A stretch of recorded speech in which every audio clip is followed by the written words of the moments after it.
হযরতে খাজা মুঈনুদ্দিন চিশতির ইন্তেকালের পরে এলাকার মানুষ বলে উনি গরিবে নেওয়াজ, গরিবকে সাহায্যকারী, গরিবের প্রতি উদার মনওয়ালা। তো একজন রাস্তার গরিব মানুষ গরিবে নেওয়াজের দরবার থেকে একটু সামনে কান্নাকাটি করে আর মানুষের কাছে খাবার চায়, কিন্তু মানুষ তারে খাবার দেয় না। আল্লাহ তাআলার ওই বান্দা যখন শুনতে পাইলেন খাজা গরিবে নেওয়াজ বড় উদার মনের, খাজা গরিবে নেওয়াজ গরিবদেরকে সহযোগিতা করে, সে দৌড়ায়া খাজা মুঈনুদ্দিন চিশতির দরবারের সামনে গেলেন। পশ্চিম দিকটা পিছ দিয়া খাজা মুঈনুদ্দিন চিশতির দরবারের সামনে বসে রইলেন। বর্তমান যেই দরবার, আগের পরিবেশ কিন্তু এমন ছিল না। এখন কিন্তু খাজা মুঈনুদ্দিন চিশতির দরবারের ভিতরে প্রবেশ করা যায় না, শুধু একদিন প্রবেশ করার জন্য রহমতের একটা দরজা খুলে দেওয়া হয়, বাকি সারা বছর দরজাগুলা বন্ধ থাকে। মানুষ বাহির থেকে খাজা মুঈনুদ্দিন চিশতির দরবার দেখে শুধু। হযরতে খাজা মুঈনুদ্দিন চিশতির দরবারে তখন কিন্তু এমন আবদ্ধতা ছিল না। সে যায়া খাজা মুঈনুদ্দিন চিশতির দরবারের পাশে যেয়ে বসলেন আর পশ্চিম দিকটারে পিছ দিলেন দিয়া বৈশা খাজা মুঈনুদ্দিন চিশতির দরবারের সামনে বৈশা বৈশা কোরআনুল কারীম তেলাওয়াত করে আর খাবারের জন্য মুনাজাতের মধ্যে আহ্বান জানায়, মুনাজাতের মধ্যে চাহিদা প্রকাশ করে আমার আল্লাহ তাআলার দরবারে একবার, দুইবার, তিনবার করে খাজা মুঈনুদ্দিন চিশতির উসিলা দিয়া দোয়া করেছে। দ্বিতীয় দিন, প্রথম দিন খাবার না পাওয়ার পরে আয়েশা আবার কোরআন তেলাওয়াত করেছে, আবার খাবার চাইতেছে মুনাজাতের মাধ্যমে, কিন্তু দ্বিতীয় দিন ওই পাগল মানুষটা খাবার পায় নাই, আবার চলে গেছে। তৃতীয় দিন আর যায় না। একজন জিজ্ঞাসা করে, তোমাকে না দেখতাম খাজা মুঈনুদ্দিন চিশতির দরবারের সামনে বসে বসে কোরআন তেলাওয়াত করো, তুমি কি খাজা মুঈনুদ্দিন চিশতির দরবারে আজকে কোরআন তেলাওয়াত করবা না? সে বলে, না, খাজা মুঈনুদ্দিন নাকি উদার মনের, খাজা মুঈনুদ্দিন নাকি গরিবের প্রতি নজর দেনওয়ালা, কিন্তু আমি 2 দিন ক্ষুধার্ত পেট নিয়া খাজা মুঈনুদ্দিনের দরবারের সামনে বইসা আমি তেলাওয়াত করেছি, কিন্তু আমারে কোনো খানা দেয় নাই। বলে, যাও না যাও, আজকে তুমি আরেকবার শেষবারের মতো তেলাওয়াত করো। আল্লাহর বান্দা বলে, রে আমি তৃতীয় দিনের পরে তৃতীয় দিন আবার আল্লাহ তাআলার কোরআন তেলাওয়াত করতে লাগলাম, কিন্তু দরবারের ভিতর থেকে আমারে কোনো খানা দেয় না। আমি রাগ করে খাজা মুঈনুদ্দিন চিশতির দরবার থেকে বের হচ্ছি। খাজা মুঈনুদ্দিন চিশতির দরবারের যে গিলাফ আছে, ওই গিলাফটারে পরিষ্কার করার জন্য, গোসল দেওয়ার জন্য যখন খাদেম সাহেবরা প্রবেশ করলেন, তারা বলেন, আমরা বড় অবাক হয়ে গেলাম। খাজা মুঈনুদ্দিন চিশতির দরবারের গিলাফটা উঠে দেখলাম ওই গিলাফের নিচে এক এক করে 3টা খাবারের থালা পড়ে আছে, এক এক করে 3টা খাবারের থালা পড়ে আছে। ডাক দিয়া বলে, আজমিরের মানুষ, আসো নাকি তোমরা কেউ? খাজা মুঈনুদ্দিন চিশতির দরবারের গিলাফের নিচে তোমরা খাবার রেখেছো? বলে, না না না, আমরা কেউ খাবার রাখি নাই। ওই 3 দিন কোরআন তেলাওয়াতকারী বান্দা বলে, আমি 3 দিন পর্যন্ত খাবার চাই, কোনো খাবার পাই না।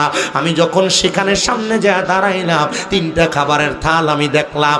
আমি বললাম, না রে না, আমি খাজা মুঈনুদ্দিনের উপর ভ্রান্ত ধারণা করেছিলাম উনি গরিবকে সহযোগিতা করে না, কিন্তু না না না, উনি অবশ্যই গরিবের প্রতি নজরদারি।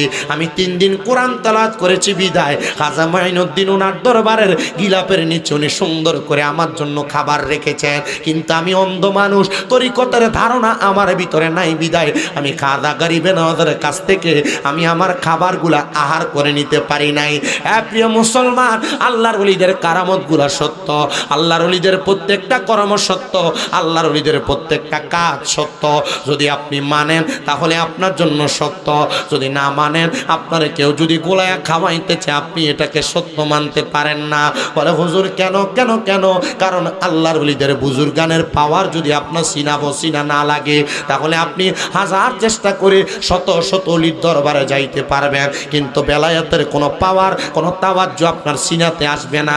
আপনি যদি খাস নিয়তে যান, খাস নিয়তে যাইয়া আপনি যদি সেখানে মুরাকাবা মুশাহাদা করার চেষ্টা করেন, আপনি শুধু চিন্তা করেন খাজা মুঈনুদ্দিন চিশতির দরবার, আজমির শরীফ যাব, অথবা শাহ শাহজালাল যাব, শাহপুরান যাব, নাসিরউদ্দিন সিফাসানার দরবার যাব, কনিষ্ঠার দরবারে যাব।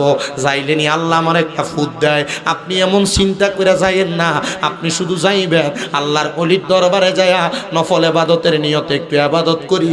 আল্লাহ খুশি হইলে অটোমেটিক যে কোনো সময় আল্লাহ আমার নেয়ামত দান করতে পারে। আপনারা বলেন আমার আল্লাহ চাইলে এমন নেয়ামত দিতে পারে কি পারে না?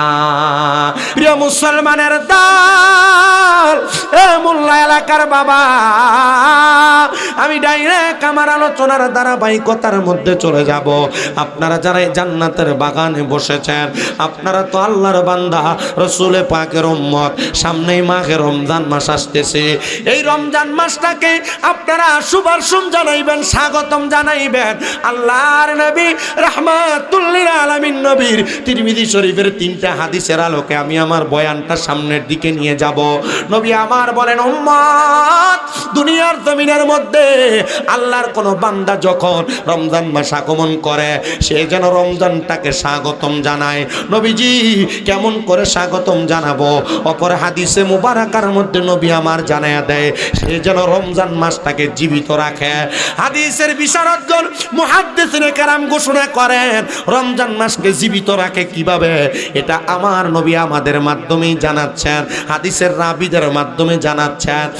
প্রিয় মুসলমান, নবী আমার বলে, 1 নাম্বার ওয়াকুমু লাইলুহা, আল্লাহ ওয়াসুমু নাহারুহা ওয়াকুমু লাইলুহা। দিনের বেলা রোজার মাধ্যমে, রাতের বেলা দাঁড়ায় দাঁড়ায় ইবাদতের মাধ্যমে আল্লাহর বান্দা যেন রমজান মাসটাকে জাগ্রত রাখে। আর কেমনে গো? নবী আমার জানায়, আরেকটা হলো আল্লাহর বান্দা যখন দুনিয়াতে থাকা অবস্থায় আমার আল্লাহ তাআলার কালামে হাকিম তেলাওয়াত করবে, ওই তেলাওয়াতের মাধ্যমে আমার আল্লাহ তাআলার বান্দাটা রমজান মাসটাকে জাগ্রত রাখতে পারবে।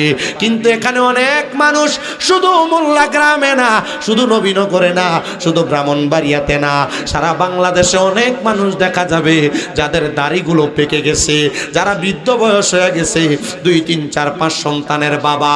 অনেক মা বোন আছেন পর্দার অন্তরালে, 2, 3, 4, 5 সন্তানের মা, কিন্তু তারা আল্লাহ তাআলার কোরআন শরীফ তারা মুখস্থ করে নাই, আবার আল্লাহ তাআলার কোরআন শরীফ তারা তেলাওয়াত ভালোভাবে করতে পারে না।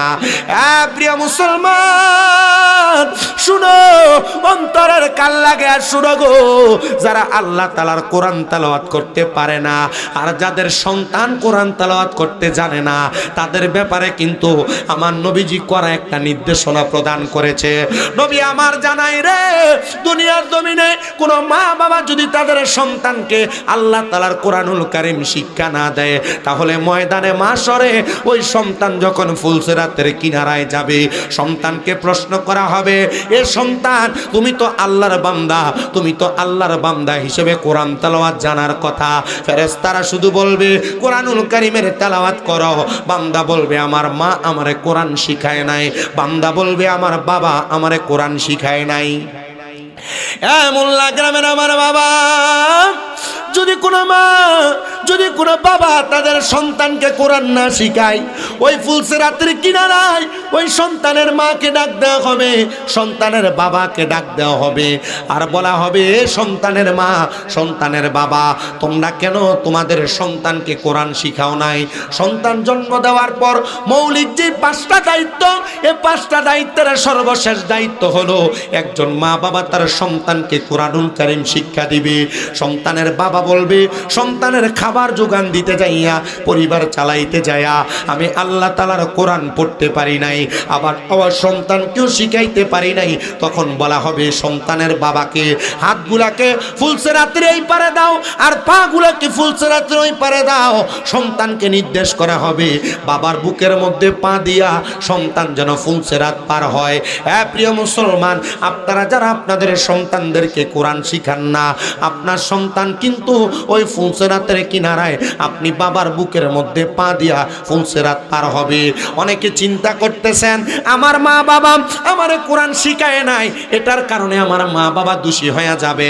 কিন্তু না না না, আপনি সন্তান প্রাপ্তবয়স্ক হওয়ার পর যদি আপনি নিজ দায়িত্বে কোরআন না শিখেন, তাহলে আপনি সন্তান যখন আপনার বাবার বুকের মধ্যে পা দিবেন, তখন আপনি সহ আপনার বাবা সহ একসাথে জাহান্নামের আগুনে পতিত হওয়া লাগবে। কোরআন তেলাওয়াত বড় একটা নিয়ামত ওয়ালা ইবাদত, কোরআন তেলাওয়াত বড় একটা সম্মানিত ইবাদত, কোরআন তেলাওয়াত বড় একটা মর্যাদাপূর্ণ ইবাদত, যেটাকে আমরা অবহেলা করে এক রমজানে তুলে রাখি, অন্য রমজানে আমরা নামাই।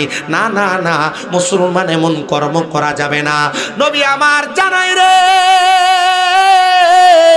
যারা আল্লাহ তাআলার কোরআনুল কারীম তেলাওয়াত করে, আমার আল্লাহ তাআলা এদেরকে দুনিয়া এবং আখিরাতের মধ্যে একটা দুইটা না 10-10টা নিয়ামত প্রদান করে। এ আমার নবীনগরের মোল্লা এলাকার বাবারা, আশেপাশে এলাকা থেকে আগন্তুক মেহমানেরা, আপনারা শুনেন, যারা কোরআন তেলাওয়াত করে এবং যারা কোরআনকে মুহাব্বত করে, কোরআনকে ভালোবাসে, আমার আল্লাহ তাআলা তাদেরকে কি নিয়ামত প্রদান করে একটু মনোযোগ দিয়ে শোনেন।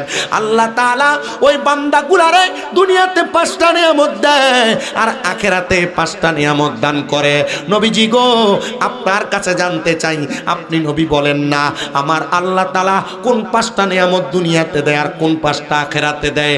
আমার নবীজি হযরত আব্দুল্লাহ ইবনে আব্বাস রাদিয়াল্লাহু তাআলা আনহুর হাদিস থেকে আমি জানতে পারলাম, আমার নবীজি সেটার বর্ণনা দিয়েছেন। এখানে অনেকে আছেন কোরআন পড়তে পারেন না, চিন্তা করবেন না, টেনশন করবেন না। রমজান মাস আসলে আল্লাহ তাআলার কোরআনুল কারীমটা খুইলা তাকায়া তাকায়া চোখের পানি ফেলবেন, এটার উসিলে আল্লাহ তাআলা জান্নাত দিতে জানে। আপনার কি একটু লজ্জা বোধ হয় না? আল্লাহর দরবারে কেমনে আপনি দাঁড়াবেন? আপনি যে কোরআন তেলাওয়াত করতে পারেন না, মুসলমান হিসাবে আপনার মৌলিক দায়িত্ব ছিল আল্লাহ তাআলার কোরআন পড়া। পর্দার অন্তরালের মা, একটু কি শরম লাগে না? একটু কি ডর লাগে না? একটু কি ভয় লাগে না? আল্লাহর কোরআন তেলাওয়াত করতে পারো না, কবরে যাওয়ার পর কেমনে মালিকের সামনে মুখ দেখাইবা? হ্যাঁ যুবক ভাই, একটু কি নিজের বিবেক জাগ্রত হয় না? কোরআন তেলাওয়াত না করতে পাইরা আল্লাহ তাআলার সামনে কেমনে তুমি তোমার চেহারাটা দেখাইবা? ময়দানে মাশরে কেমনে নবীর উম্মত পরিচয় দিবা? বলে হুজুর এমনিই তো পরিচয় দিব, নবীর উপর নাজিল হওয়া কোরআন তেলাওয়াত করতে জানো না, কেমনে পরিচয় দিবা? তুমি মনে করতেছো দুনিয়াটা মস্ত বড়, খাও দাও ফুর্তি করো, চলে গেলে মনে হয় সময় শেষ। না না না, এই মুরব্বী বাবারা কোরআন পড়তে পারেন আর না পারেন, যুবক ভাইয়েরা পড়তে পারেন আর না পারেন, পর্দার অন্তরালের মায়েরা কোরআন তেলাওয়াত করতে পারেন আর না পারেন, একটু একটু করে চেষ্টা করবেন। যদি শিখতে শিখতে মারা যান, শহীদের মরণ পাবেন। বলে হুজুর শরম লাগে, কার কাছে যা বলবো কোরআন শিখানোর কথা? আব্বাজি এটা শরমের কাজ না, এটা শরমের কাজ না। এলেম অর্জন করার জন্য যারা যারা চেষ্টা করে, আমার আল্লাহ তাআলা এদের প্রতিটা কদমে কদমে এদেরকে বরকত দান করে দেয়। মোল্লা গ্রামের যুব সমাজকে আমি জাযাকুমুল্লাহ খায়রান আল্লাহর পক্ষ থেকে উত্তম জাযা কামনা করি। মোল্লা গ্রামের যেই মানুষ এই জান্নাতের বাগান সাজাইছে, আমি তাদেরকে আল্লাহর পক্ষ থেকে জাযা কামনা করি। যারা টাকা পয়সা দিয়া এ মাহফিল সাজাইছে, তাদের জন্য আল্লাহর দরবারে জাযা কামনা করি। তারা মানুষকে রমজানের আগ মুহূর্তে তাদের বিবেক জাগ্রত করার একটা ব্যবস্থা করেছে, মাহফিল সাজাইছে। খাজা মাইনুদ্দিন চিশতির স্মরণে এ মাহফিল থেকে আমি আপনাদের বিবেকের কাছে একটা প্রশ্ন রেখে গেলাম। আপনারা শুধু চিন্তা করে দেখবেন, মুসলমান তো দাবি করেন, কিন্তু মুসলমানের ধর্মগ্রন্থটা এখনো পর্যন্ত ভালোভাবে যারা তেলাওয়াত করতে পারেন না। মুসলমান তো দাবি করেন, মুসলমানের ধর্মগ্রন্থের ব্যাপারে একটু যাদের ধারণা নাই, আল্লাহর দোহাই লাগে ওই তেলাওয়াতটা একটু আয়ত্ত করার চেষ্টা করেন। তো নবীজি কি 10টা পুরস্কারের কথা বললেন? এক নাম্বার আমার আল্লাহ তাআলার কোরআনুল কারীম যারা তেলাওয়াত করে, আমার আল্লাহ তাআলা তাদের হায়াত বাড়ায়া দেয়। জবান খুলে জোরে জোরে পড়েন সুবহানাল্লাহ। কি বাড়ায়া দেয়? হায়াত বাড়ায়া দেন আল্লাহ তাআলা। 2 নাম্বার, জানার আগে শুনেন, আপনার এলাকায় কোন মানুষ যদি হার্ট অ্যাটাক করে, স্ট্রোক করে, ব্রাহ্মণবাড়িয়া মেডিকেল বলেন, ঢাকা মেডিকেল বলেন, আইসিইউতে রাখার জন্য সর্বনিম্ন 10,000 টাকা করে বিল দেওয়া লাগে, সর্বোচ্চ 1,24,25,000 টাকা বিল দেওয়া লাগে মাত্র 24 ঘন্টা বাঁচায় রাখার জন্য। কিন্তু আল্লাহর কোন বান্দা যখন তার জবান দ্বারা আল্লাহর কোরআনুল কারীম তেলাওয়াত করবে, আমার আল্লাহ তাদের হায়াত বাড়ায়া দিবে। 2 নাম্বার, আল্লাহর বান্দা যখন আল্লাহ তাআলার কোরআনুল কারীম তেলাওয়াত করবে, ওই বান্দা যদি দুনিয়াতে কোনো মুসিবতের মধ্যে থাকে, আমার আল্লাহ তাআলা ওই বান্দাটারে মুসিবত থেকে উদ্ধার করে দিবে। 3 নাম্বার, ওই বান্দা যদি দুনিয়াতে কোনো অভাব অনটনে থাকে, আমার আল্লাহ ওই বান্দাটারে অভাব দূর করে উত্তম রিজিক দান করে দিবে। 4 নাম্বার, ওই বান্দা যদি দুনিয়ার জমিনের মধ্যে থাকা অবস্থায় বান্দা যদি কঠিন কোনো বিমারে রোগে আক্রান্ত হয়, আমার আল্লাহ তাআলা বান্দারে রোগ থেকে শেফা দান করে দিবে। চিন্তা করে দেখেন, এই কোরআনুল কারীমকে অবহেলা করে ঘরে তাকের মধ্যে আলমারির মধ্যে সাজিয়ে রাখলেন, কিন্তু এই কোরআন আপনার রিজিক বাড়াবে, কোরআন আপনার হায়াত বাড়াবে, কোরআন আপনার শরীরের শক্তি বাড়াবে, কোরআন আপনার কামাই রুজির বরকত বাড়াবে, রোগ মুক্তির কারণ হয়ে দাঁড়াবে। বলে হুজুর আর কি পুরস্কার আমার আল্লাহ তাআলা প্রদান করবে? শোনো এ মোল্লা গ্রামের বাবা, শুধু এইটা করে না, আল্লাহ তাআলার কোরআন বলে এই কোরআনুল কারীম যাদাতুম ঈমানা, এই কোরআন মানুষের ঈমান বৃদ্ধি করে দেয়। ঈমান জোরে জোরে বলা যাবে কি সুবহানাল্লাহ? আপনারা বলেন যে এই কোরআনুল কারীমের তেলাওয়াত আমাদের ঈমান বাড়ায়া দেয়। আমরা সবাই ওই কোরআন তেলাওয়াত বেশি বেশি করার দরকার আছে না নাই? কারা কারা রাজি আছি? 2টা হাত আমার আল্লাহর উঠে দেখায়, আর মুহাব্বত একটা জোরে তাকবীর হবে। নারায়ে তাকবীর। না না হয় নাই, আর একটু জোরে। নারায়ে তাকবীর, নারায়ে রিসালাত, আহলে সুন্নাত ওয়াল জামাত। সবাই জোরে বলেন না মারহাবা। তাহলে সর্বশ্রেষ্ঠ পুরস্কার যাদাতুম ঈমানা, ঈমান বাড়ায়া দেয় গো। শুধু ঈমান বাড়ায়া দেয় না, ঈমান বাড়ায়া দেয় না, ঈমানের পাশাপাশি আমরা পেয়ে গেলাম তাহলে 5টা পুরস্কারের সন্ধান পাইলাম। এবার আমার নবী বলেন, উম্মত এই কোরআনুল কারীম একটা বান্দারে ঈমানের সাথে মরণ দান করে দেয়। ঈমানের সাথে মরণটা বড় মারাত্মক। হুজুর কেমন? এলাকার বহু মানুষ মারা যাওয়ার সময় প্রস্রাব পায়খানা করে দেয়, বহু মানুষ মারা যাওয়ার সময় নাকি মুখে দিয়ে রক্ত ছেড়ে দেয়, বহু মানুষ মারা যাওয়ার সময় চোখ উল্টায়া দেয়, বহু মানুষ মারা যাওয়ার সময় জিহ্বায় কামড় দিয়া দেয়, বহু মানুষ মারা যাওয়ার সময় ঘাড় আটকায়া যায়। এটা ঈমানের সাথে মরণ না, এটা ঈমানের সাথে মরণ না। নবীজি গো, ঈমানের সাথে মরণ কোনটা? বলে ঈমানের সাথে যখন মারা যাবে বান্দা মরার কোনো কষ্ট অনুভব হবে না। বলে কেন অনুভব হবে না? বলে বান্দা মারা যাওয়ার সময় বান্দা দেখতে পাবে রহমতের 2 জন ফেরেশতা বান্দার সামনে দাঁড়ানো, বান্দা জবান দিয়ে কালেমা পড়বে, আর আজরাইল তার জবানের বাতাসের সাথে রূহটা কবজ করে নিয়ে যাবে। বান্দা টের পাবে না, টের পাবে না। বলে কারণটা কি? বলে ছোট একটা বাচ্চা ঘুমানোর সময় মা মুখের মধ্যে দুগ্ধ দিয়া মাথার মধ্যে হাত বুলিয়ে দিলে ছোট বাচ্চাটা যেমন আরামসে ঘুমায়া যায়, ইমানদার মুমিন বান্দা ঠিক তেমন ভাবে ঘুমায়া যাবে। মরার কোনো কষ্ট টের পাবে না, মরার কোনো কষ্ট টের পাবে না, মরার কোনো কষ্ট টের পাবে না। হায়রে আমার এই মোল্লা গ্রামের বাবা, এবার 6 নম্বরের পরে 7 নম্বর আরেকটা পুরস্কার দিবে। আপনারা যখন কবরে রাখা হবে, ওই কবরের মধ্যে রাখার পরে দুনিয়ার মানুষ দেখবে আপনারে মাটির বিছানার মধ্যে শোয়া দেওয়া হয়। ওই কবরে কোনো বিছানা নাই, লেপ নাই, তোষক নাই, কোনো কিছু নাই। পুরুষ মানুষ হইলে 3 কাপড়, নারী মানুষ হইলে 5 কাপড় দিয়া একটা মানুষকে কবরের মধ্যে শোয়া দেওয়া হয়। কিন্তু আমার নবী জানায়া দেয়, কোরআন তেলাওয়াতকারী বান্দা যখন ইন্তেকাল করবে, আমার আল্লাহ তাআলার 3 জন রহমতের ফেরেশতা ওই বান্দার কবরটার মধ্যে রহমতের বিছানা বিছায়া দেয়। বলে হুজুর কোনোদিন তো দেখলাম না, কত নেককারের জানাজা পড়লাম। আরে বান্দা, জান্নাতে বিছানা দেখার মতো চোখ আমাদের এখনো তৈয়ার হয় নাই। যদি হয়তো আমরা দেখতে পাইতাম, দেখতে পাইতাম।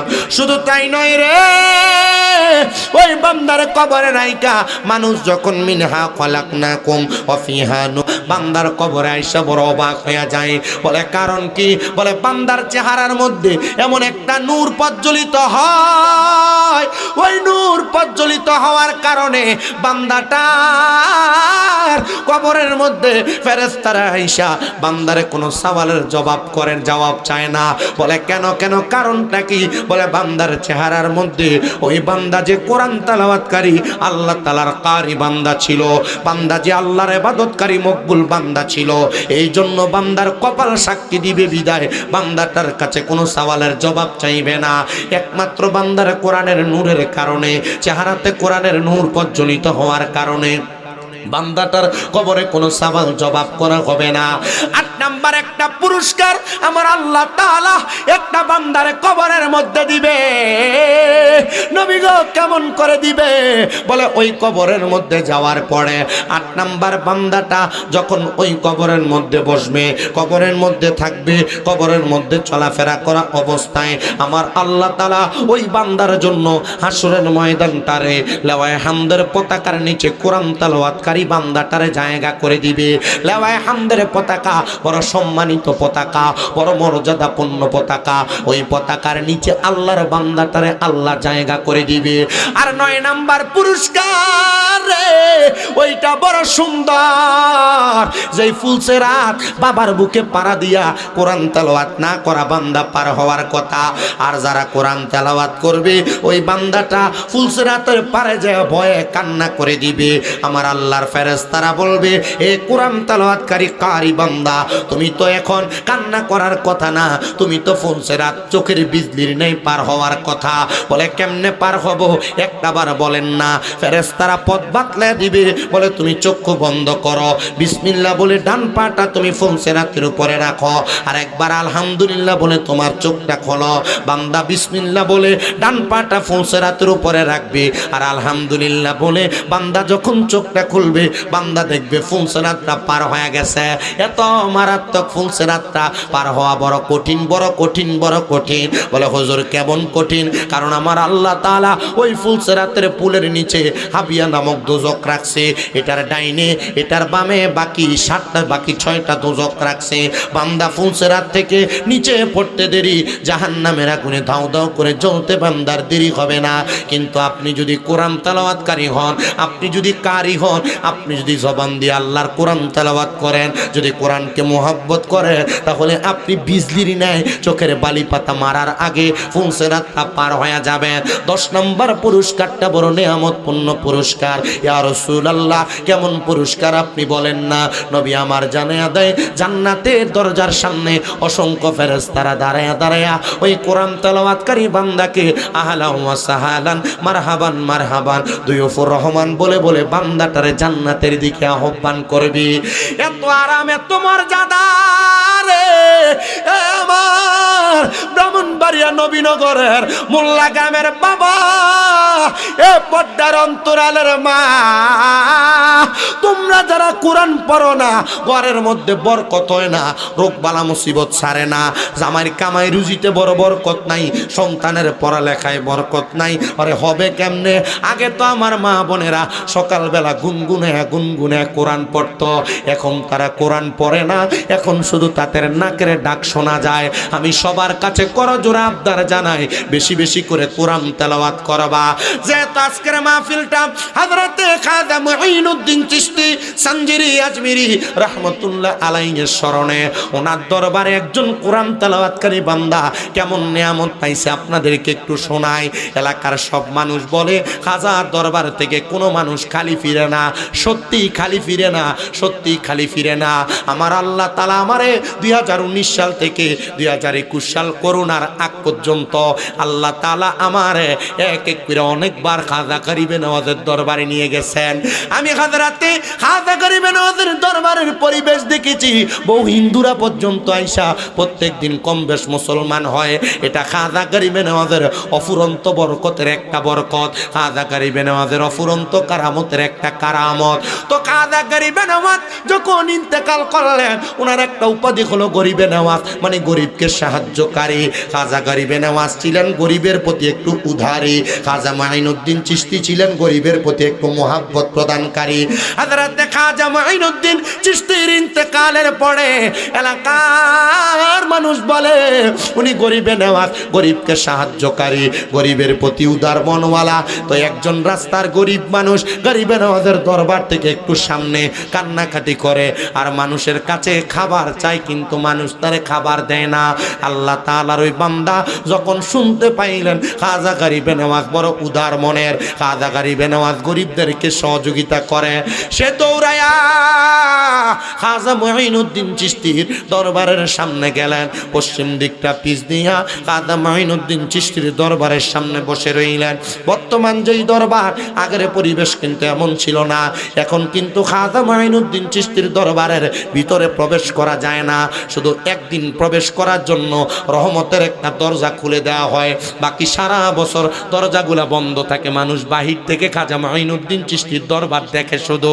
হযরতে খাজা মুঈনুদ্দিন চিশতির দরবারে তখন কিন্তু এমন আবদ্ধতা ছিল না।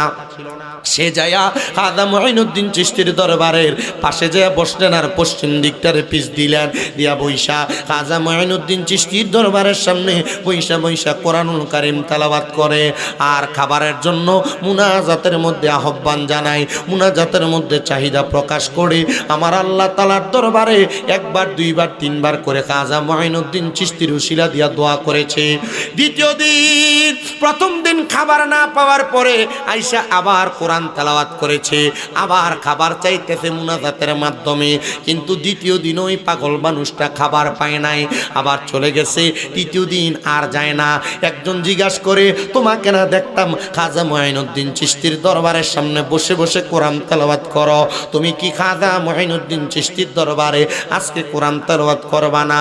সে বলে, না, খাজা মুঈনুদ্দিন নাকি উদার মনের, খাজা মুঈনুদ্দিন নাকি গরিবের প্রতি নজর দেনওয়ালা, কিন্তু আমি 2 দিন ক্ষুধার্ত পেট নিয়া খাজা মুঈনুদ্দিনের দরবারের সামনে বইসা আমি তেলাওয়াত করেছি, কিন্তু আমারে কোনো খানা দেয় নাই।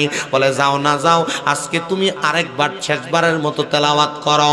আল্লাহর বান্দা বলে, রে আমি তৃতীয় দিনের পরে তৃতীয় দিন আবার আল্লাহ তাআলার কোরআন তেলাওয়াত করতে লাগলাম, কিন্তু দরবারের ভিতর থেকে আমারে কোনো খানা দেয় না। আমি রাগ করে খাজা মুঈনুদ্দিন চিশতির দরবার থেকে বের হচ্ছি। খাজা মুঈনুদ্দিন চিশতির দরবারের যে গিলাফ আছে, ওই গিলাফটারে পরিষ্কার করার জন্য, গোসল দেওয়ার জন্য যখন খাদেম সাহেবরা প্রবেশ করলেন, তারা বলেন, আমরা বড় অবাক হয়ে গেলাম। খাজা মুঈনুদ্দিন চিশতির দরবারের গিলাফটা উঠায়া দেখলাম ওই গিলাফের নিচে এক এক করে 3টা খাবারের থালা পড়ে আছে, এক এক করে 3টা খাবারের থালা পড়ে আছে। ডাক দিয়া বলে, এ আজমিরের মানুষ, আসো নাকি তোমরা কেউ? খাজা মুঈনুদ্দিন চিশতির দরবারের গিলাফের নিচে তোমরা খাবার রেখেছো? বলে, না না না, আমরা কেউ খাবার রাখি নাই। ওই 3 দিন কোরআন তেলাওয়াতকারী বান্দা বলে, আমি 3 দিন পর্যন্ত খাবার চাই, কোনো খাবার পাই না। আমি যখন সেখানে সামনে যা দাঁড়াইলাম, 3টা খাবারের থাল আমি দেখলাম। আমি বললাম, না রে না, আমি খাজা মুঈনুদ্দিনের উপর ভ্রান্ত ধারণা করেছিলাম উনি গরিবকে সহযোগিতা করে না, কিন্তু না না না, উনি অবশ্যই গরিবের প্রতি নজরদারি। আমি 3 দিন কোরআন তেলাওয়াত করেছি বিদায় খাজা মুঈনুদ্দিন ওনার দরবারের গিলাফের নিচে উনি সুন্দর করে আমার জন্য খাবার রেখেছেন, কিন্তু আমি অন্ধ মানুষ, তরিকতের ধারণা আমার ভিতরে নাই বিদায় আমি খাজা গরিবে নওয়াজের কাছ থেকে আমি আমার খাবারগুলা আহার করে নিতে পারি নাই। প্রিয় মুসলমান, আল্লাহর ওলিদের কারামতগুলা সত্য, আল্লাহর ওলিদের প্রত্যেকটা কর্ম সত্য, আল্লাহর ওলিদের প্রত্যেকটা কাজ সত্য। যদি আপনি মানেন তাহলে আপনার জন্য সত্য, যদি না মানেন, আপনার কেউ যদি গোলায়া খাওয়াইতেছে, আপনি এটাকে সত্য মানতে পারেন না। বলে, হুজুর কেন কেন কেন? কারণ আল্লাহর ওলিদের বুজুর্গানের পাওয়ার যদি আপনার সিনা বসিনা না লাগে, তাহলে আপনি হাজার চেষ্টা করে শত শত ওলির দরবারে যাইতে পারবেন, কিন্তু বেলায়েতের কোনো পাওয়ার, কোনো তাওয়াজ্জু আপনার সিনাতে আসবে না। আপনি যদি খাস নিয়তে যান, খাস নিয়তে যাইয়া আপনি যদি সেখানে মুরাকাবা মুশাহাদা করার চেষ্টা করেন, আপনি শুধু চিন্তা করেন খাজা মঈনুদ্দিন চিশতির দরবার আজমির শরীফ যাব, অথবা শাহজালাল যাব, শাহপুরান যাব, নাসিরউদ্দিন সিফাসানার দরবার যাব, গনিশার দরবারে যাব, যাইলেনি আল্লাহ আমার একটা ফুদ দেয়। আপনি এমন চিন্তা করে যাইয়েন না, আপনি শুধু যাইবেন আল্লাহর ওলির দরবারে যায়া নফল ইবাদতের নিয়তে একটু ইবাদত করি, আল্লাহ খুশি হইলে অটোমেটিক যে কোনো সময় আল্লাহ আমার নেয়ামত দান করতে পারে। আপনারা বলেন আমার আল্লাহ চাইলে এমন নেয়ামত দিতে পারে কি পারে না? আরে কি খেলা খেলাইছো খাজা রে, তোমার খেলা চমৎকার, দোস্তরে কান্দাইয়ার খাজা মিলাইছো বাজা আর রে, প্রেমের খেলা খেলছো খাজা রে, নির্দোষীরে রাখো দয়াল ববের জেলখানায়, আবার অপরাধ করিয়া কেহ শাস্তি নাহি পায়, হাকিম হইয়া হুকুম করো, পুলিশ হইয়া ধর, সর্প হইয়া দংশন কর, উজা হইয়া যা আর রে, প্রেমের খেলা খেলছো খাজা রে। খাজা গরিবের ওদের স্মরণে মাহফিল করলে এক শ্রেণী আমাদেরকে ভণ্ড ফতুয়া দেয়, দেখি না? খাজা গরিবের ওদের স্মরণে মাহফিল করলে এমন অনেক বক্তাদেরকে দেখেছি যারা সোশ্যাল মিডিয়ায় বলে খাজার দরবারে শুধু গাজার খেলা চলে। নাউজুবিল্লাহ, সে কোনোদিন খাজা গরিবে নওয়াজের দরবারে যায় নাই, কোনোদিন যায় নাই। না যায়া একজনের ব্যাপারে মিথ্যা তহমত দেওয়া, একজনের ব্যাপারে মিথ্যা ভ্রান্ত ধারণা করা কবিরা গুনাহ, আর কবিরা গুনাহ বারবার করলে সে মুনাফিক কাফের হয়ে যাওয়ার সম্ভাবনা আছে। কথা কি বুঝতে পারতেছে? খাজা গরিবে নওয়াজের দরবারের আশেপাশের কোন জায়গায় একটা মানুষ বিড়ি সিগারেট পর্যন্ত ধরাইতে পারে না মিয়া। এত সুন্দর লীলা খেলা হযরত খাজা মঈনুদ্দিন চিশতির দরবারে। তো ওনাকে কেন গরিবে নওয়াজ বলা হয়? খাজা গরিবে নওয়াজ ওনার মায়ের গর্ভ থেকে জন্ম নেওয়ার পরবর্তী সময় থেকে উনি গরিবদের প্রতি একটু মায়া দেখাইতেন। সুবহানাল্লাহ বলবেন আর মহব্বতে বলবেন না আলহামদুলিল্লাহ। এটাই ওলিদের চিন্তা চেতনা, কথা কোন না? ওলিদের এটাই চিন্তা চেতনা। খালি আমার দরবারে গরু দাও, মহিষ দাও, ছাগল দাও, টেহা দাও, কিন্তু হিসাব শুধু খাইবো, মুরিদরা কিছু দিত না, এটা হিসাব না। খালি নিত চা, এটা খাওয়াইয়া, এটা কি খাওয়াইয়া, এটা ফিসাস, হিসাব না। এটা কি ফিসাস, এটা শুধু খাইতে চা। এরা ধর্ম ব্যবসা করে, এরা মুরিদদের থেকে শুধু গরু নিব, ছাগল নিব, কিন্তু মুরিদরা খাওয়াইতো না। এটা কি না হিসাব না, এটা খাওয়াই না, এটা ফিসাস। এই যে 5 আগস্টের পরে বাংলাদেশে এতগুলা মাজার ভাঙছে না, আপনারা কি খুশি হয়েছে? আমি খুশি হয়েছি। বলে হুজুর কেন? আমি কি মাজার বিরোধী? না, আমি কাট্টা মাজার পন্থী, আল্লাহর ওলির মাজার জিয়ারত করি। আমি মাঝে মাঝে সুযোগ পাইলে এভাবে চুমা দিই দূর থেকে, আমি মুখ লাগাই না, কারণ আমার আল্লাহ হযরতের নিষেধ, তোমার পাপি মুখ আল্লাহর ওলির মাজারে লাগাইও না। আমি দূর থেকে চুমা দিই, জিয়ারত করি। বলে হুজুর আপনি তাহলে খুশি হইলেন কি লাগা? আমি খুশি হয়েছি, যতলা মাজার ভাঙছি হিসাব মিলিয়ে দেখলাম একটার লগে কোনো মাদ্রাসা নেই। ফিসাবরা শুধু মুরিদানরা টেহাডি নিছে, পকেট গরম করছে, ফ্যাক্টরি অত বড় বানাইছে, 2 তলা 3 তলা বিল্ডিং বানাইছে, গরু ছাগল নিয়ে নিয়ে কল্লা যা আছে সব খাইছে। ফিসাবরা যদি এই টাকা পয়সাগুলা নিয়ে যদি প্রত্যেকটা মাদ্রাসার লগে প্রত্যেকটা মাজারের লগে এক একটা মাদ্রাসা বানাইতো, মাদ্রাসার যদি 200-400 ফোলা ভাঙ থাকতো, একটা লাঠি লইয়া যদি মাজার ভাঙগুন্ডাটির একটা দৌড়ানি দিত, টয়ে পাওয়া গেল।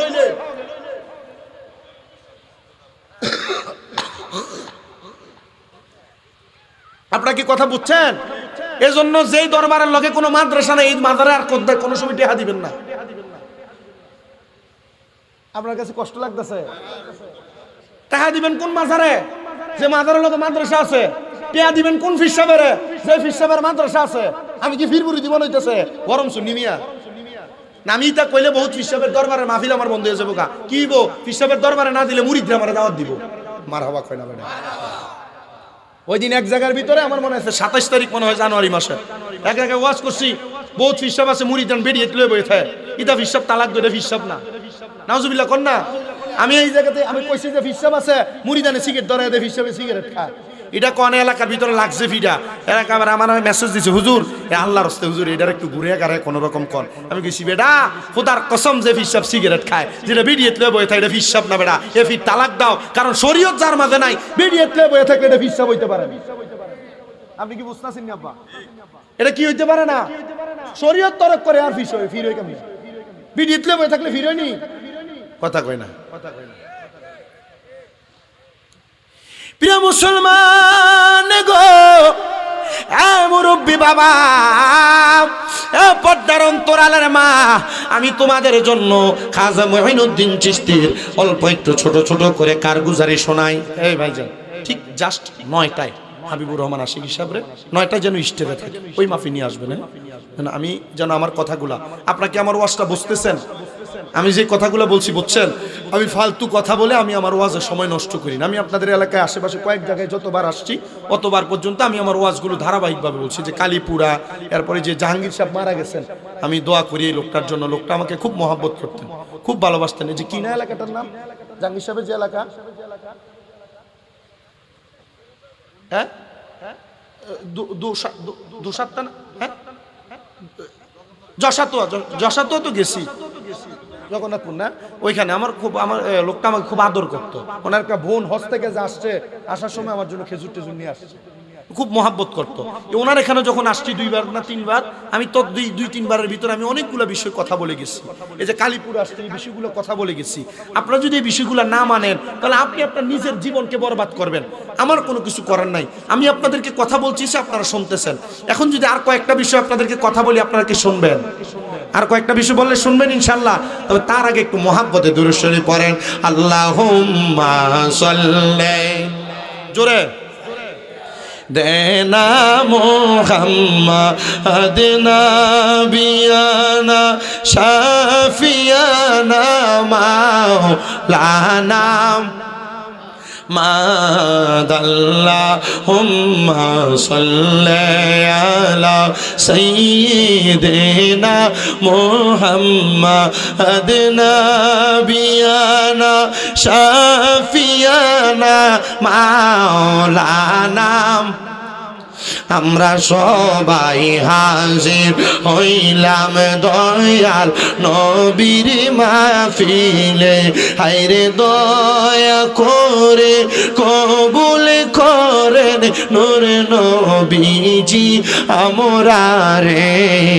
আল্লাহুম্মা সাল্লি আলা সাইয়্যিদিনা মুহাম্মাদ নাবিয়ানা শাফিনা মাও।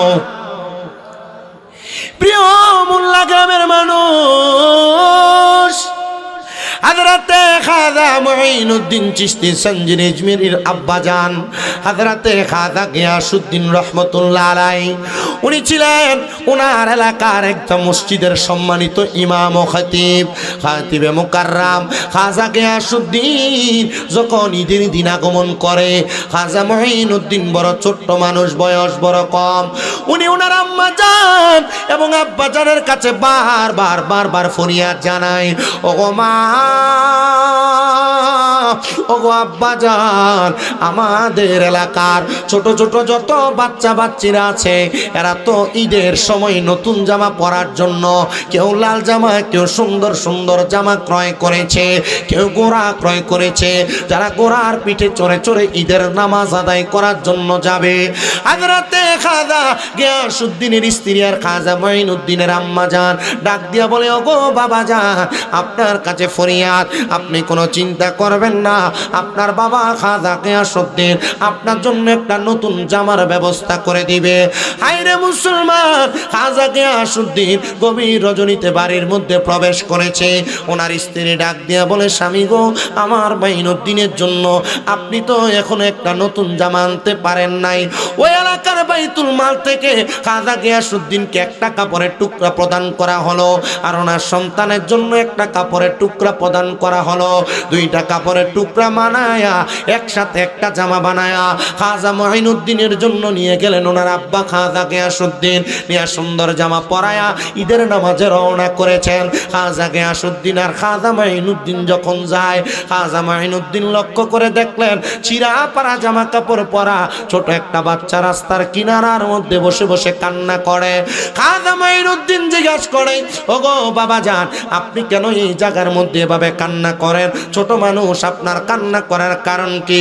ছোট বাচ্চা চোখের পানিগুলা ফালায়া ফালায়া ডাক দিয়া বলতেছে, ওগো খাজা গিয়াসউদ্দিন এলাকার ইমাম, আমি কান্না করার কারণ হলো আমার বাবা দুনিয়াতে নাই, আমার মা দুনিয়াতে নাই, আমার জন্য দুনিয়ার ঈদের দিনে নতুন কোনো জামা কাপড় ক্রয় করে আমারে পরিধান করাবে এমন কেউ আমার দুনিয়াতে নাই। আপনি কি আমার প্রতি একটু সহায় হবেন? খাজা মঈনুদ্দিন দেখলেন ওনার আব্বা খাজা গিয়াসউদ্দিন ওই এতিম সন্তানটার মাথার মধ্যে হাতটা বুলাইয়া দিলেন। মাথার মধ্যে হাতটা যখন বুলাইয়া দিলেন, খাজা গিয়াসউদ্দিন বুলাইয়া যখন সামনের দিকে যায়, কিন্তু খাজা মঈনুদ্দিনের মনটা বড় খারাপ। বাবা সন্তানটার মাথার মধ্যে হাতটা বুলাইয়া দিল, কিন্তু সন্তানটারে নতুন কোনো জামা কাপড় আমার আব্বা দিল না। খাজা মঈনুদ্দিন ডাক দিয়া বলে, ওগো আমার প্রাণের আব্বা জান, আমাদের তো অনেক জামা আছে, আমি আমার গায়ের নতুন জামাটা এই এতিম সন্তানটারে দিতে চাই। কারণ নবীনা বলেছে দুনিয়াতে কোনো সন্তানের মা মারা যাওয়ার পরে, বাবা মারা যাওয়ার পরে ওই এতিম সন্তানের মাথার মধ্যে কেউ যদি তার হাতটা বুলাইয়া দেয়, ওই এতিম সন্তানের মাথার মধ্যে যতগুলা চুল থাকবে ওই চুলের পরিমাণ সওয়াব হাত বুলানেওয়ালার মাথার আমলনামার মধ্যে দেওয়া হবে। আর কোন এতিম সন্তানের ভরণ পোষণ খানা পেনার দায়িত্ব যদি কেউ নেয়, স্বয়ং আমার আল্লাহ তাআলা ওই দায়িত্ব নেনেওয়ালার দায়িত্ব আমার আল্লাহ নিজে নেয়। জুড়ে পড়েন সুবহানাল্লাহ। এই জন্য বাবা আউলিয়া কেরামের জীবনী থেকে শিক্ষা গ্রহণ করেন। এলাকায় কোনো এতিম থাকলে এতিমের দায়িত্ব নিবা, এতিমরে খাওয়াইবা, এতিমরে জামা কাপড় দিবা, এতিমরে পরাইবা, এতিমের সঙ্গে সুন্দরভাবে ব্যবহার করবা, এতিমের মাথায় হাতটা বুলাইয়া দিবা। খাজা মঈনুদ্দিন কয়, আব্বা জান আপনি বললে আমার জামাটা আমি তাকে হাদিয়া দিয়া দিব। আব্বা জান ধমকে সুরে বললেন, বাইতুল মাল থেকে 2টা কাপড় দেওয়া হয়েছে, একটা কেউ একা একা ব্যবহার করতে পারবে না। একজনের কাপড় আর আরেকজনের কাপড় দুইজনের একসাথে কইরা তোমার জন্য একটা জামা বানাইলাম। তুমি বলতেছো এই জামার কাপড় ছোট বাচ্চাকে হাদিয়া দেওয়ার জন্য? না রে মঈনুদ্দিন না, চলো তোমার জামাটা নিয়ে আমরা ঈদের নামাজ পড়ার জন্য যাই। খাজা মঈনুদ্দিনের আব্বা জান উনি চলে গেলেন ঈদের নামাজ পড়ানোর জন্য। ইমাম সাহেব খাজা মঈনুদ্দিন পেছনের কাতারে দাঁড়ায় দাঁড়ায় দেখে আব্বা জান কোথায়, আব্বা জান কোথায়। নামাজের রুকুর মধ্যে যখন যায়, খাজা মঈনুদ্দিন আব্বা জান নামাজরত অবস্থায় থাকতে দৌড়ায়া যায় গায়ের নতুন জামাটা ওই গরিব ছেলেটার গায়ে পরায়া তার পুরান জামাটা গায়ে দিয়া খাজা মঈনুদ্দিন চলে আসলেন ঈদগাহ ময়দানে। খাজা মঈনুদ্দিনের আব্বা জান ঈদের নামাজের খুতবা দিতেছে আর মঈনুদ্দিনের দিকে একবার তাকাইতেছে। হায় রে হায়, আমার মঈনুদ্দিনের জন্য নতুন একটা জামা কিনবা আমার এমন সামর্থ্য ছিল না, একটা জামাই তো দিলাম। আমার সন্তান নতুন জামাটা গরিব ছেলেটারে দিয়া সে তার পুরান জামাটা তার গায়ে দিয়া রাখছে। হযরতে খাজা গিয়াসউদ্দিন নামাজটা শেষ করলেন। নামাজটা শেষ করে ডাক দিয়া বলেন, হে মঈনুদ্দিন দাঁড়াও, তোমার এমন কর্ম আমি পছন্দ করি নাই। খাজা মঈনুদ্দিন একটা দৌড় মারলেন, বাড়িতে যাইয়া ওনার আম্মা জানের পেছনে যায় দাঁড়াইলেন। হযরতে খাজা গিয়াসউদ্দিন ডাক দিয়া কয়, হে মঈনুদ্দিনের আম্মা জান, তোমার সন্তান কি কর্ম করেছে? আমার মনের মধ্যে আঘাত দিয়েছে। প্রশ্ন করা হয়, ও খাজা মঈনুদ্দিনের আব্বা জান, আপনি বলেন না আপনার সন্তান এমন কোন কাজ করেছে যে কাজের কারণে আপনার মনের মধ্যে কষ্ট গিয়েছে? ডাক দিয়া কই, অন্য কোনো কাজ না, নতুন জামাটা গরিবকে দান করে দিয়েছে।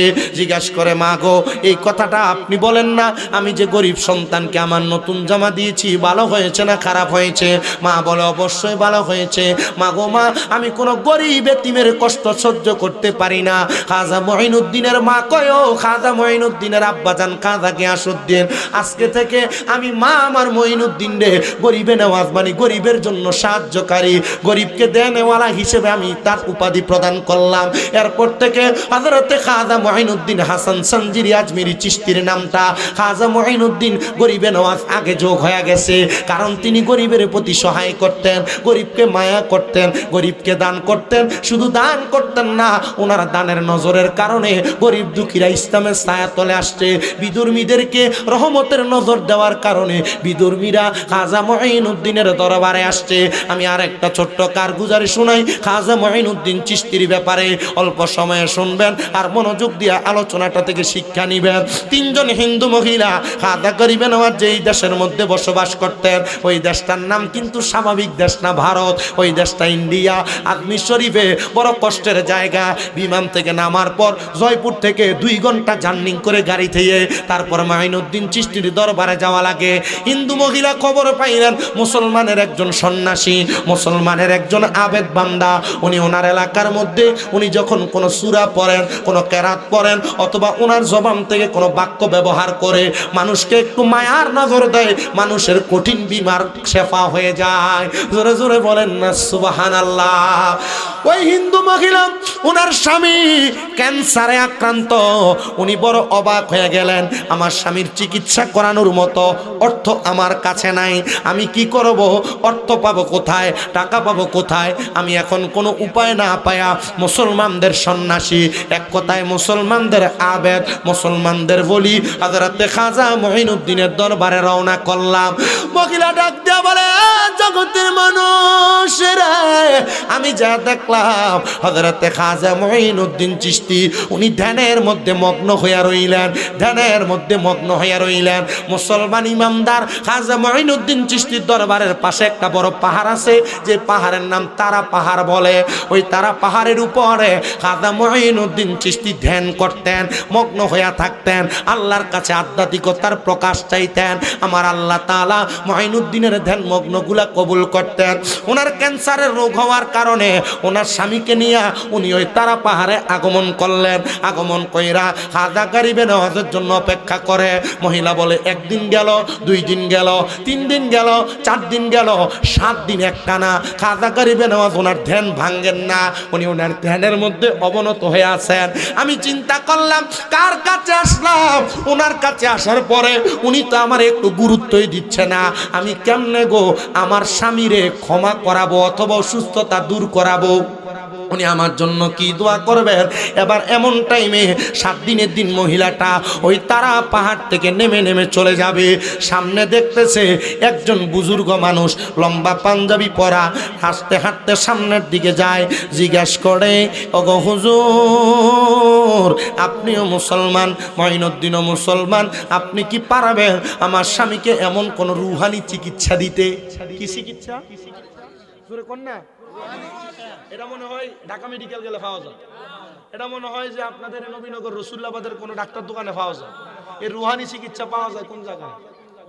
মারহাবা। দেখছেন নিয়ে যে আমাদের পাশে, আমার কাছে ভালো লাগতেছে। আমি পোস্টার দেখছি, আমাকে যখন পোস্টার পাঠাইছে আমি দেখছি অনেক ওলামায়ে কেরামের নাম আছে, বিশেষ করে আপনাদের মোল্লা দাখিল মাদ্রাসার সুপার হুজুর, তারপর আপনাদের খতিব সাহেব, মোল্লা দাখিল মাদ্রাসার শিক্ষক, উপরন্তু আরো অনেক ওলামায়ে কেরামকে আপনারা দাওয়াত করেছেন। এটা ভালো লক্ষণ। এটা কি লক্ষণ? ভালো লক্ষণ। ওলামায়ে কেরাম থাকলে ভালো, বুঝের মানুষ থাকলে ভালো। তার মানে রুহানি চিকিৎসা পাওয়া যায় কাদের দরবারে? এখন আপনার এখানে তো খাজা মঈনুদ্দিন চিশতির স্মরণে মাহফিল করতেছেন নবীনগর মোল্লা, আর খাজা মঈনুদ্দিন চিশতি কোথায়? আজমির শরীফ। আপনি লাভ কি? আপনি হেরা না যাবেন মাহফিল করবার লাগা? তার মানে বোঝা যায় আউলিয়া কেরাম চাইলে যদি আজমির শরীফও থাকে, ওইখান থেকে রুহানি তাওয়াজ্জুহ দিয়া মোল্লার মানুষের সিনা পরিষ্কার করতে পারে। কথা কন না? পারে কিনা? খাজা মঈনুদ্দিন চিশতি চাইলে রুহানি, এখন আপনি আপনার কাছে যদি আপনি কোনো আম পাবলিক অথবা তরিকত বুঝে না, রুহানি তাওয়াজ্জুহ কি এটা বুঝে না, এর কাছে যদি আপনি এখন খাজা মঈনুদ্দিন চিশতির স্মরণে মাহফিল করি, উনি যেন আমাদের প্রতি একটু নেক নজর দেয়, একবো খাজা মঈনুদ্দিন চিশতি মরছে কোন সময়, তোমার নেক নজর দিব কোন সময়? জি না, আল্লাহর নেক বান্দারা মরে না। ওয়ালা তাকুলু লিমান ইউকতালু ফি সাবিলিল্লাহি আমওয়াত বাল আহইয়াউ ওয়ালাকিন লা তাশউরুন। আল্লাহর যারা নেককার বান্দা, ওলি, যারা আল্লাহর রাস্তায় ইন্তেকাল করেছে, এটারে মরা কইও না, আল্লাহ কয় বাল আহইয়াউন, তারা জিন্দা, ওয়ালাকিন লা তাশউরুন। এদেরকে যারা মরা বলে এরা নির্ভুল, এরা বোকা, এরা বুঝে না। মারহাবা কোন না? আরো জোরে কোন না মারহাবা? হ্যাঁ হুজুর আসলাম, জিকিরটা শেষ করে দিচ্ছি। হ্যাঁ আলহামদুলিল্লাহ। পরে তো যে কথা বলতেছিলাম, মহিলা জিজ্ঞাসা করতেছে, হুজুর খাজা মঈনুদ্দিন চিশতিও মুসলমান, আপনিও মুসলমান, আপনি একটু আমার স্বামীটার একটু রুহানি চিকিৎসা করে দেন যেন আমার স্বামীটা ভালো হয়ে যায়। উনি ডাক দিয়া বলে, তুমি কি খাজা মঈনুদ্দিন চিশতিরে চিনো? দেখছেন মুরব্বীরা আস্তে আস্তে আইতাছে, বার্তা খাইয়াটাই আইতাছে, তো এলাকা আমার পরবর্তী বক্তার আরো মজা পাইব, আর মোটামুটি মাঠ জমানো পাইব। তো আলহামদুলিল্লাহ কর। তবে আপনারা আমার কথাগুলো কি বুঝতেছেন? তো রুহানি চিকিৎসা নিতে হইলে কার কাছে যাইতে হইব? ডাক্তারের কাছে বলে ওলিয়া উলিয়ার কাছে কোন সময় কোন হালে থাকে দয়াল মুর্শিদে সালাম দিও না তারে সব জায়গায়। কারণ আল্লাহর ওলিরা ধ্যানে মগ্ন থাকে, ভিডিও ডাক দিছে না, কারণ আল্লাহর ওলি দরবারের আদব আদব মনে করে কি করছে না, ডাক দিছে না। বিডি কয় হুজুর আপনি চিকিৎসা করে দেন। আল্লাহর ওলি ডাক দিয়ে কইতেছে, আল্লাহর বুজুর্গ খাজা গরিবে নওয়াজের কাছে গেলা, যিনি ডাক্তারের ডাক্তার, উনি তোমারে ভালো করলো না, তুমি আমার কাছে চাও। আচ্ছা ডাক্তার যে চিকিৎসা ভাড়া না, এটা কম্পাউন্ডারে ভাড়া সম্ভব না তো। ডাক দেখো হুজুর তাহলে কি করতাম, যাও তোমার বেয়াদবি হইছে খাজা মঈনুদ্দিন চিশতির দরবারে, তুই বলে যে ভালো হইছে তো ভালো হইছে। তো মহিলা বলে আমি আবার হাঁটতে লাগলাম, আমার স্বামীও হাঁটতে লাগলো, আমার স্বামী হাঁটতে হাঁটতে উপরের দিকে যায়, খাজা মঈনুদ্দিন চিশতিকে যায় দেখলাম ওনার ধ্যান ভাঙছে। আমি বললাম ও মঈনুদ্দিন চিশতি, আপনি আমার স্বামীটার জন্য এমন কোনো কিছু রুহানি চিকিৎসা দেন যেন আমার স্বামী ভালো হয়ে যায়। বলে কি চিকিৎসা নিবা? বলে চিকিৎসা তো আমি করি না, করে তো মহান আল্লাহ, আমি ওসিলা ওয়াবতাগু ইলাইহিল ওয়াসিলা। বলে ওসিলা দিয়া তো ভালো করবা? বলে হ। বলে ভালাই যদি করবা তো ঠিক আছে, তোমার স্বামীকে বলো আমি যেমন 7 দিন পরিশ্রম করেছি এমন পরিশ্রম করতে, বিডি করে কাম করছি। এখন মহিলা হইল হিন্দু ধর্মের, কোন ধর্ম? স্বামী মুরাকাবা করতে হইলে কি মুরাকাবা তার ধর্মের মধ্যে ধ্যানের কথা আছে, তো মুরাকাবা করবে কেমনে? বলে মা মুরাকাবা করার জন্য ইসলাম কবুল করা লাগবে। স্বামী ইসলাম কবুল করেছে, ইসলাম কবুল করেছে, স্বামী কবুল করার পরে ওই স্বামীটা 7 দিন একটানা মুরাকাবা করেছে। আল্লাহর কি কুদরত, ওই স্বামীটা 7 দিন মুরাকাবা করার পর দুনিয়া থেকে ইন্তেকাল করেছে। মহিলা বলে হুজুর গো আপনি বলেছেন আমার স্বামী মুরাকাবা করলে আমার স্বামীর রোগ শেফা হবে, আপনি কোনো চিকিৎসা তো করতে পারেন নাই, আমার স্বামীটারে মুসলমান বানিয়ে আপনি মারছেন। মহিলা এমন অপবাদ যখন ছড়ায়, মহিলারে মানুষ খারাপ বলে মন্তব্য করে, আর তার ধর্মের মানুষরা কয় আমাদের কত সন্ন্যাসী আছে সনাতনী আছে, তোমরা তাদের কাছে চিকিৎসা চাইলা না, মুসলমানের ফকির মাইনুদ্দিনের কাছে চাইলা, এখন তোমার স্বামীরে মারছে, তোমার জায়গা আমাদের ধর্মে হবে না, আমাদের ধর্মে হবে না, যাও তোমরা আমাদের কাছ থেকে চলে যাও। নাফাক হয়ে আসছো। মহিলা তো মাইনুদ্দিন চিশতির দরবারে দাঁড়াইছে, হুজুর আমার স্বামী মারা গেছে, আমারে আমার ধর্মের মানুষও জায়গা দেয় না, হুজুর আপনি কি আপনার দরবারে আমার জায়গা দিবেন? বলে আমার দরবারে কোনো বিদুর্মী থাকবে এটা আমি পছন্দ করি না, তবে বলতে পারি তুমি যদি ইসলাম ধর্ম কবুল করো আমি তোমারে আমার দরবারে জায়গা দিতে পারবো। মহিলাটা বলে হুজুর যেহেতু যাওয়ার মতো কোনো কুল কিনারা নাই গো, আপনি বলেন না আমি কেমনে কালিমা পড়ব? মহিলা ডাক দিয়া কয় কালিমা পড়বা, আমার সাথে পড়ো লা ইলাহা ইল্লাল্লাহু মুহাম্মাদুর রাসূলুল্লাহ সাল্লাল্লাহু আলাইহি ওয়াসাল্লাম। জোরে পড়েন সুবহানাল্লাহ। মুহাব্বতে তাকবীর দেন, নারে তাকবীর, নারে রিসালাত, আহলে সুন্নাত ওয়াল জামাত।